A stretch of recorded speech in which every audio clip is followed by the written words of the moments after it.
on this engagement that you speak of with India's fintechs, Michael, what could that potentially mean? Of course, you are working with many of them, but could that mean funding some of them? Could that mean acquiring some of them? Is M&A part of that plan in terms of engagement? Right. So, when we think about our own set of solutions that are needed in the market, we're always informed by what's the local need. So India will have different needs than Europe, than the US, and so forth.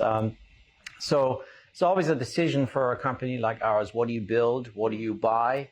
And where there is local expertise that is really hard for us to build, we might not have the expertise. Acquisition is always an opportunity that we look at. We have just announced an acquisition that we're intending to close in the threat intelligence space, cybersecurity. What are the signals out there? So it's a company by the name of Recorded Future. That's a very deep expertise. So here we bought. Our approach here in India will be just to keep scanning the market and see what opportunities there are. We're wide open to that. Not anything I can disclose at this point, but certainly something, in a sprawling ecosystem around fintech companies, we'll always keep our eyes open. Okay, keeping your eyes open. I also want to understand from you, how you look at UPI. And I know that when we've previously spoken about it, you've always said that you don't consider it as a threat because you believe that it's actually opening up India's digital economy, so that it's widening the pie or deepening the market, so to speak. That might be the picture now, but as you look out into the future, how do you brace yourself? How do you create moats around yourself as UPI becomes more and more ubiquitous? Right.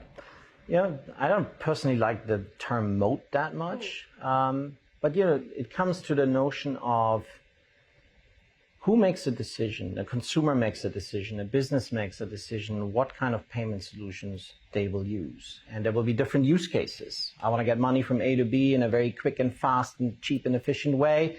That might be one set of solutions. On the other hand, I might want to have a data-rich solutions. I might want to have a solution that works across borders. I might want to have a solution that works for me as a business vis-a-vis me as a consumer. All of those are a whole different set of use cases. And we want to provide for each and every one of these instances that I just gave the best solutions, and people choose MasterCard. That's competition, that's choice, that's what we do.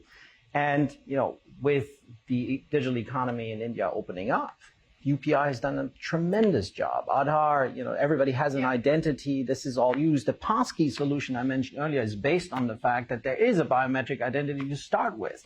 We're now using that, and we're putting it across different use cases, including e-commerce.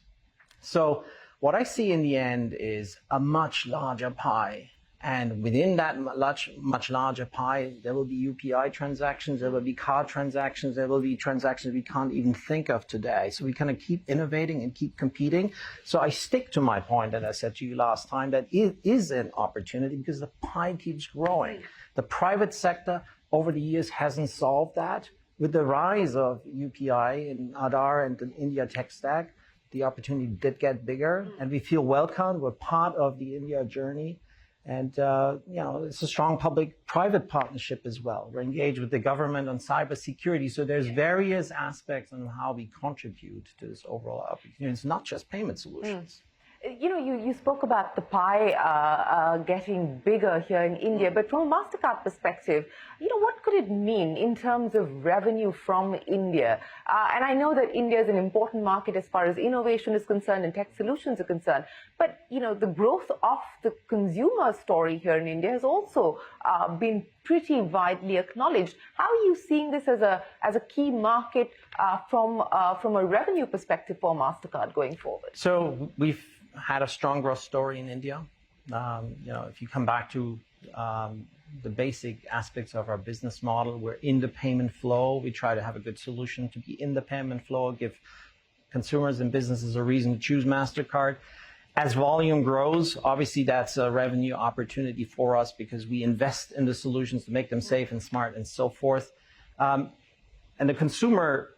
the strength of the Indian consumer shows in the data. We talked macro earlier on. So this is a strong growing economy on the path to be the third largest economy in the world. Well, we have to be part of that journey. We want to be part of that journey. So that's clear. But, there's a whole set of different ecosystems that are opening up. Just the world of commercial card payments is $50 billion in volume. But that's only a small part of the share of all payments that go back and forth between companies domestically and in out of India. It's a tremendous opportunity that is waiting to be digitized and becoming much more effective. So yet again, there's more growth potential. So you think here's a big growing consumer aspect. There's new verticals opening up. So we see a long-term opportunity here, which is why we've invested in the facility here and being as well positioned as we can to be part of that. I know you don't give out countrywide wide numbers, but I still want to get a sense of, in terms of the number of transactions, for instance, that you're doing in India versus some of your other global markets today. I mean, what's the pecking order?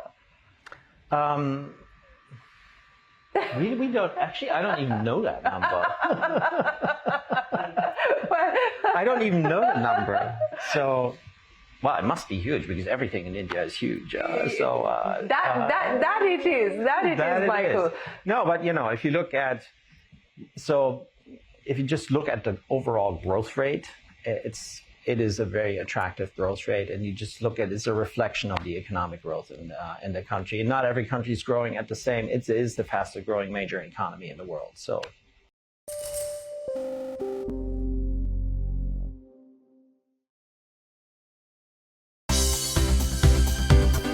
For more news and updates, all you need to do is follow CNBC TV 18 on all of our digital platforms.